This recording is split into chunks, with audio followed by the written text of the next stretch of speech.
Welcome!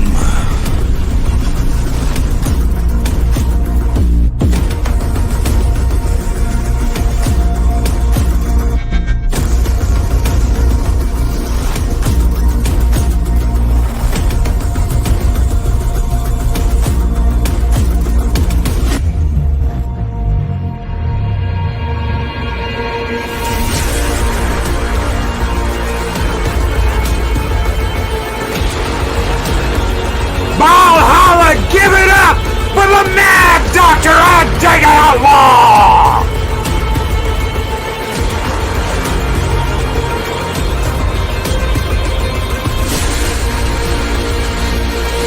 Light the fires for Stone Cold Loki!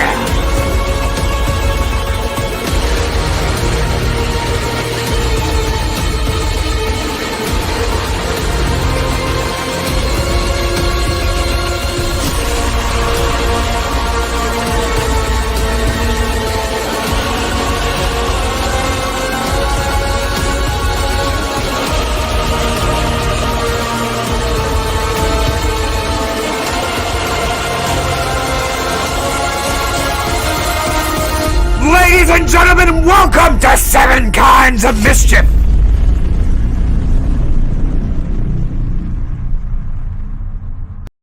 I just want to go and burn something up. Fucking ground now.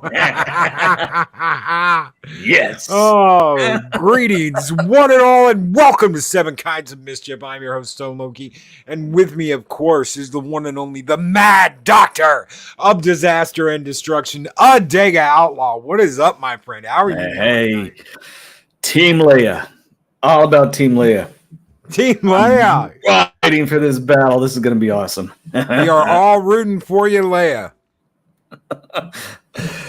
I'm doing good. Doing good. How are you doing? You getting excited about next month?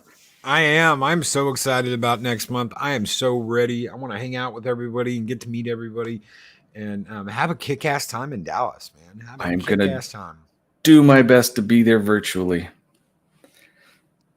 So we're gonna get it. We're gonna get Adega on a stream. That way, everybody can say hi to Adega, who's gonna be at the meetup. So that'll be great. I'm pretty sure we're gonna do that Friday night, but we may do it Saturday night. I don't know. Whatever Adega's up for. Either we'll do it Friday at the arcade bar, or we will do it right before we watch WrathCon. All right, we'll do it. So, one way or another, it'll happen. But no, right. That's exciting. So guess what, folks? There have been, some of these news agencies, the ones that are actually doing reasonable stuff, they're talking about how people are technically kind of devolving. And you see these videos of these guys that call themselves men, but they look like teenage boys that have drank way too much and going in drag. It's just terrible. Yeah, and then you see the soy in people, how they have the exaggerated smiles because it's destroyed the testosterone. They have loose muscles in their face. That smile actually really is a soy smile. And then, I think about, there was a guy I learned about recently, and he kind of matches someone that was in the Blood Witch. He's not a main character, but it's those of you who are Marines or know Marine history will know this. I am just learning and am astonished. So the scary stuff will probably not next week, but I'll start bringing in the Halloween stuff the week after. Next week, I'm going to try and bring in a guest. But this week, I want to talk about an American hero. And like I said, if you guys are, and I'm not going to be able to see the chat, but for you Marines or military people, even some of the Navy are going to know who this person is. And before I give you his name, I'm just going to start reading. And this is a quote. "My God, do you mean he's real? I thought he was somebody the Marines made up, like Paul Bunyan." These words were said by a young Marine replacement during World War I after he was told Dan Daly was his first sergeant. Daly is indeed defined in the marine world, or deified in the marine world, but he is not as well known to the general public. The Marine hero is one of only 19 men to have been awarded 2 Medals of Honor, and he was nominated for a third, the only one. This guy's a stud. Born in 1873, Dan Daly had a hard scrabble, yet common upbringing. Basically, he had a rough upbringing. I don't know where they come up with these hard scrabble. He was raised in a squalid tenement in New York City and cobbled together a living by selling newspapers. When he was slightly older, he began working in an overcrowded city factory. While only standing at 5'6", he was a fierce amateur boxer. With such a tough life, it is no surprise that Daly was eager to leave New York when the opportunity presented itself. And in 1899, at the age of 16, he joined the U.S. Marine Corps. See, I told you my dad joined when he was 15 in the Navy, so they used to take him young. All you had to do was lie about your age. That's all you had to do and just not get caught. Right. Yeah. At the time, the Americans were fighting the Spanish-American War. While Daly hoped to participate, he didn't finish basic training in time. And there is something called the Boxer Rebellion. Some of you may know this. In China, there was I'll read some of the story, but it was a rebellion against a government that was supported by, it was before the communists. They were backed by America, a few others. The Germans were kind of egging them on.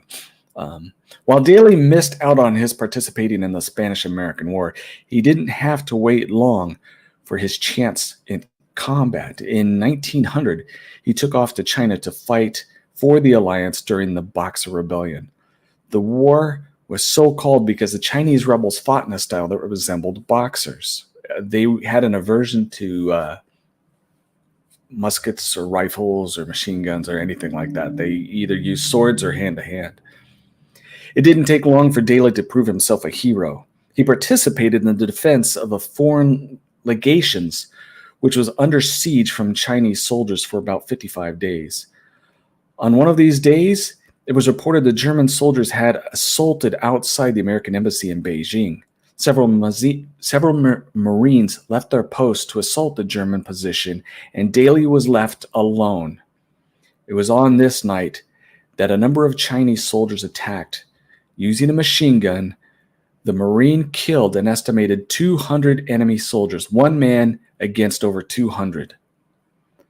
For this, he was awarded his first Medal of Honor, and it has a citation here, but it's kind of unremarkable. We'll read the next one. 15 years later, Daly was in Haiti, supporting the country's government against rebels. The Marine and his small platoon were ambushed by about 400 of Kako rebels. To make matters worse, the platoon machine gun was temporarily dropped in the river. Now, it doesn't say in his story, but what happened was they moved on trying to get a secure position. And they knew they were going to be wiped out because they didn't have that piece of equipment. So in the middle of the night, he went out, unable to see, dove in the water where they had came, searched with his hands until he found the machine gun and brought it back. Daly retrieved the weapon, and the platoon went on the attack, killing the rebels. Daly was again awarded the Medal of Honor. The citation reads, I'm going to read this one. The first part's just technical stuff. President of the United States, Congress issue the citation, 15th Company of Marines. And here's the quote.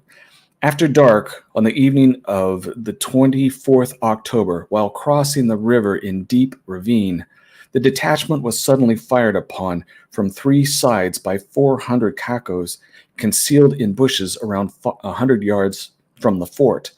The Marine detachment fought its way forward to good position, which it maintained during the night, although subjected to continuous fire from the Kakos. At daybreak, the Marines in 3 squads advanced in 3 different directions, surprising and scattering the Kakos in all directions. Gunnery Sergeant Daly fought with exceptional gallantry against heavy odds throughout this action. Now we're going on to World War I. Despite being 44 years old at the time, Daly was active during World War I. The Marine fought in some of the bloodiest battles of the conflict and was wounded 3 times. While leading his men during the Battle of Belleau Wood, he shouted, "Come on, you sons of bitches, do you want to live forever?" Now you know where that came from. It was from Daly. That is a real man in a real battle.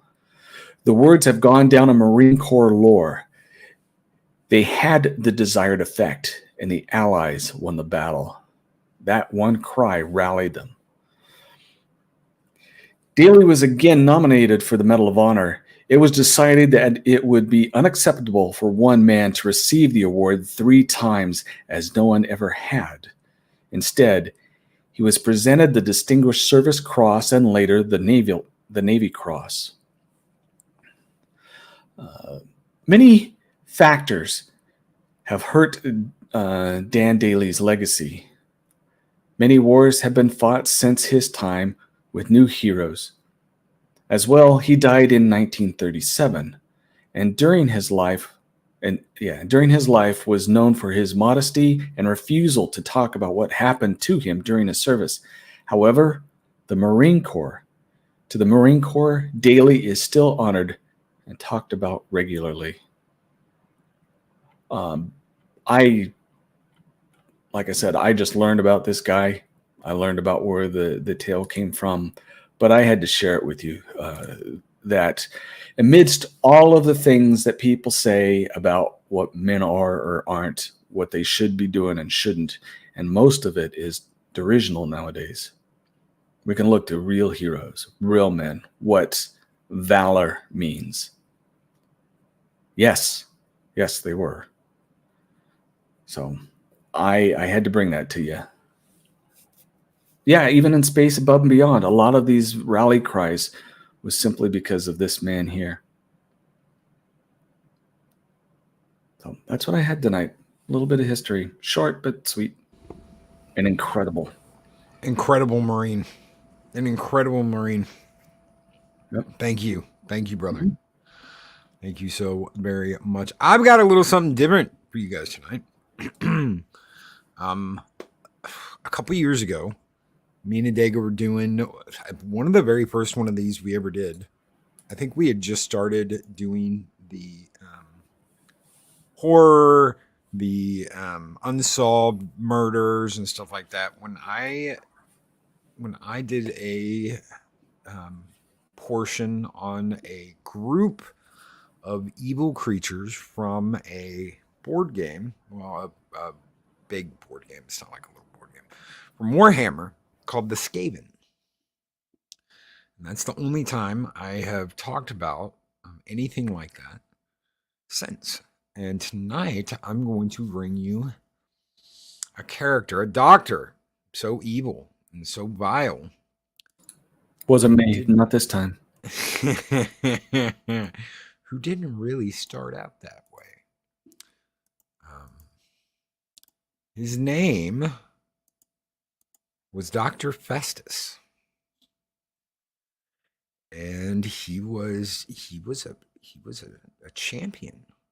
He was a doctor, a skilled surgeon. He founded hospices across the province of Northland. With his ability, he cured hundreds of wounded and sick men and women with his many recipes, solutions, salves. He was as compassionate as he was gifted, and his reputation preceded him amongst renowned physicians, alchemists, and scientists across the breadth of the old world. But fate played a cruel hand to this once noble man, and his downfall came when he was finally faced with a disease his famed potions and concoctions could not cure. This new contagion, dubbed the gnashing fever, spread with tremendous speed and left stacks of bodies in its wake. In desperation, the good doctor retreated and locked himself in his laboratory, where despite his greatest efforts, he watched patient after patient shake out their last breath and die painfully before his eyes. When the last of his patients had perished, he fell to his knees, begging, crying out for anyone that might give him the solution to this disease. In that dark room, heavy with the stench of death and disease, those same slack-jawed corpses each turned their dead gaze to Dr. Festus, and with one voice offered him the ability to cure any and all diseases in exchange for a lifetime of servitude. The plague god Nergal would bestow Festus with the knowledge necessary to cure not only his brutal gnashing fever, but every disease that ever could and would ever be. It's important to note that many humans do not seek to initially please the dark gods of the world. There are many reasons a human soul might turn to the worship of chaos, some of them to seek a release from their lives of slavery, of endless toil, or hopelessness. Many others, however, desire power or influence, whether to provide for those who depend upon them or to reach their own ambitions. It is, in fact, a slippery ladder, crowned with morally compromising choices that oftentimes begin seemingly and totally justified. But quickly, it turns into full heresy, and by then, it is far too late to step back. And in the case of Dr. Festus, his choice was made out of pure desperation and the seemingly simple and noble wish to cure his patients. Thinking only of the good work he might do and how many lives he might save in the future, Festus agreed to the pact, and his mind was instantaneously flooded with the knowledge of every great disease that ever was, ever would be, and it was all revealed to him in an instant. To him, it felt like an eternity. Every cure, every disease, every concoction suddenly made known to him. The knowledge of all the sickness, suffering, rebirth, death was suddenly his. It was absolutely overwhelming. And in that he became the Leech Lord's servant, an exalted champion of Nergal, who goes to war in the name of furthering his revolting studies. This new understanding drove every shred of his once renowned compassion from him and left Festus utterly insane. This madness was swiftly put to use in service of the grandfather Nergal, as Festus then founded the Tinian Fellowship, an imperial society of physicians, which in truth sought to corrupt yet even more practitioners of the noble arts of healing into falling under the sway of Grandfather Nergal. Before retreating to the northern waste, He used his knowledge to devastating effect. When the son of Alberton Ludenhart, the Elector Count of Harkland, fell ill, he disguised himself as a cloaked physician. The gardener of Nurgle instructed the young man to drink a mysterious potion. Should the symptoms of his rare illness return, and in time the symptoms did indeed return, but when the young man drank the elixir given to him, rather than being cured, the man turned into a great, slobbering, mutated beast. He slaughtered a score of the Elector Count's closest advisors before escaping to the north to obey the whims of its new master. Now, Festus plagues the world, spreading Nurgle's gifts among any and all who crosses his path. He's a walking repository of foul-smelling potions. These elixirs are restorative brews to him and his kind, but to others, they are deadly poisons that only hurt and corrupt the body and even the soul. He would eventually find his end. During the end times, Festus dwelled within the sewers and undercity of Outlaw. Preparing for the attack from the different armies of Nurgle, he searched and prepared for a concoction that would allow him to launch the Great Tribulation, sacrificing dozens and dozens of search subjects captured within the streets of Altdorf's slums. He managed to summon Kugoth Plaguefather from his boiling cauldron and directed the latter towards the Temple of Shalia. After Kugoth was defeated by Luin Leoncoeur, the king of Bretonnia, Festus took on the injured Grail Knight and fought him fiercely, inflicting on Luin Leoncoeur a mortal wound. However, before he was able to deal the lethal blow, bark-like matter surged from under Festus's skin, freezing him and destroying him in the process. The spell that defeated Festus was cast by the Mortarch Vlad von Karstein, who had come to Altdorf to rescue it with his army. Festus was one of Nurgle's greatest mortal servants, a hulking, mutated abomination who was on the very cusp of achieving demonhood for his great services to the Plague Lord. Thus is the cautionary tale of Dr. Festus.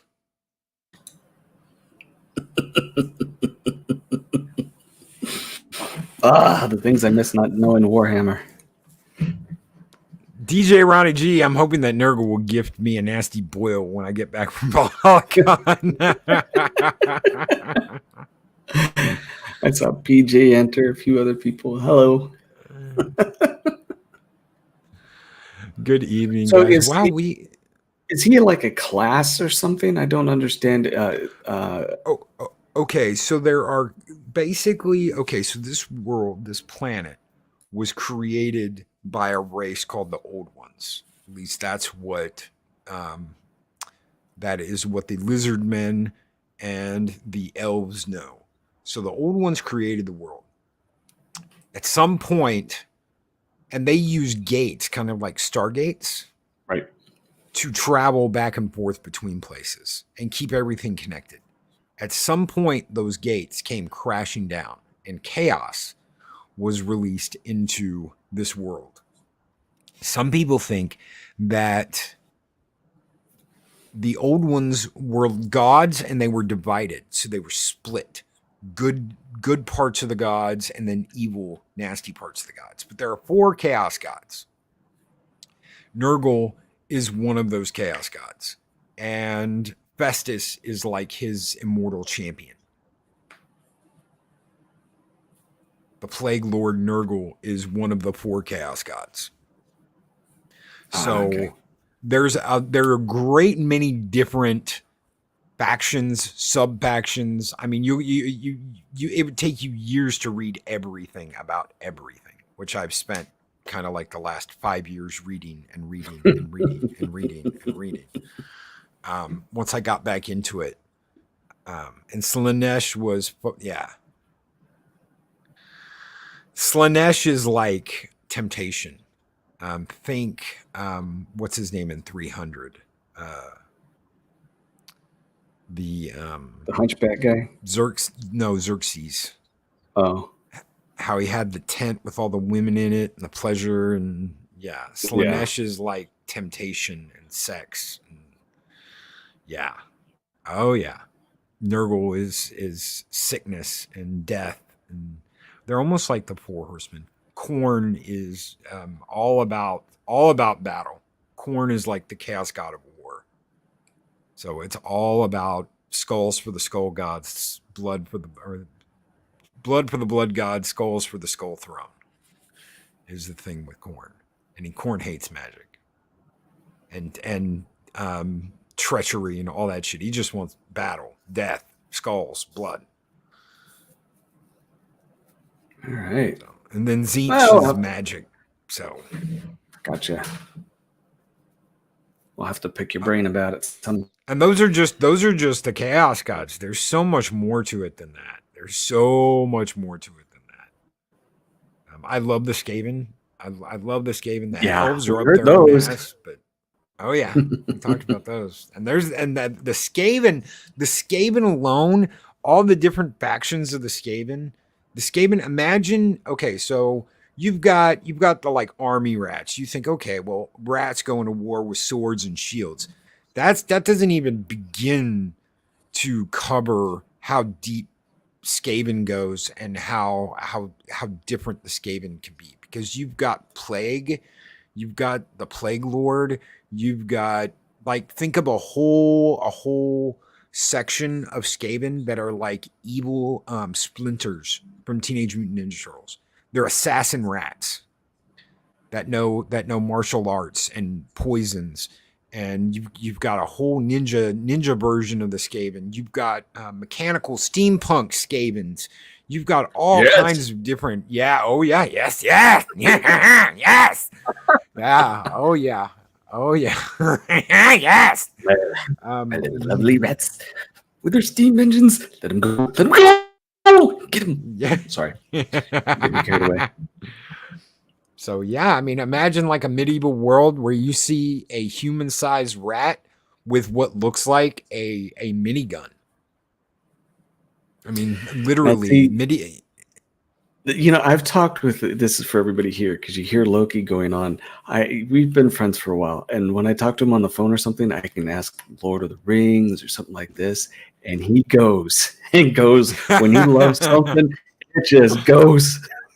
You sit back and you're learning and everything, but I think as much as I enjoy listening, I enjoy seeing his love for these things. Because if I don't stop him, he'll just keep going. Oh yeah, I will. But yeah, and all their tech, it will just as quickly blow up and in their faces as it will blow up the enemy. Mm-hmm. So pretty much, they bring a big, they can bring a big like laser gun onto the field of battle, and it might just blow up and take half of them out with it. So it's like, sure, you know what? You want to bring a minigun into battle? Sure, but guess what? That minigun blows up. It's going to blow up all the rats next to them, and if they have miniguns, it's going to blow them up, and it's going to be like a big domino chain reaction of shit happening. But if it works, yeah, it's devastating. Absolutely devastating. I love playing as the rats. I love playing as the rats because there's so many different ways. You could be Clan Pestilence, Yes, sickness, death. Or you could be Clan Molder and go to war. Slaves go to war. Yes. And yeah, oh yeah. I absolutely oh yeah, I love Warhammer. I might do some Warhammer videos on occasion. I hope you do.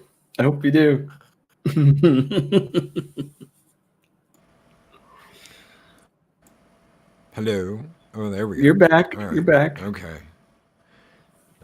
At least it's not screeching anymore, folks. Right. I think I got that figured out. It's been a week since that's happened or more. So that's good. Hopefully we figured that out and that doesn't happen anymore. See, Pata said, please do. He wants the Warhammer videos. Yes, more Warpstone. Yes. Yes. So, God love the rats in their Warpstone. All right. But yeah. I mean, it's I love it. I absolutely love it. There's so much lore, so much stuff to find out, so many different things. The chaos gods. You think you've got it handled. You're like, okay, you know what? I've got a badass army. Let's say you're playing as the elves. I've got a badass army. We've got our bows and arrows. We shoot further and longer and straighter than anybody else, on the planet. And then chaos invades, and a god darn demon, what looks like it came out of Doom, with like half mechanical legs, a fucking chainsaw on its arms, and a railgun on the other arm, and you're like, what in the shit? As soon as you think you got it figured out, you're like, yeah, I don't. I really don't.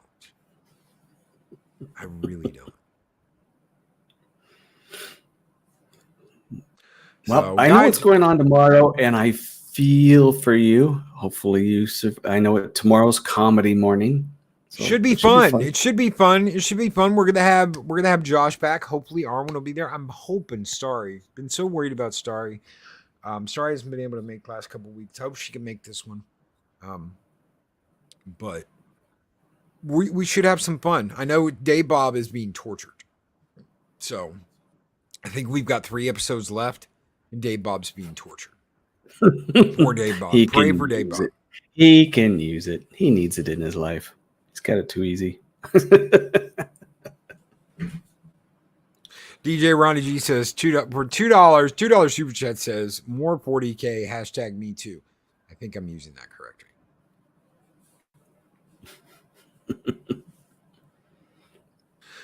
A Titan, yes, Tyranid Titan. God help us all with the chaos, the armies with chaos. But guys, that's it for tonight.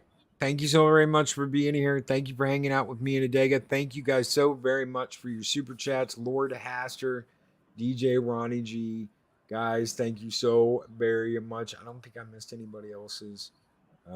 Thank you guys for your super chats. You guys keep the fires burning bright here in Ball Hall, and this one's on the way out. Skol!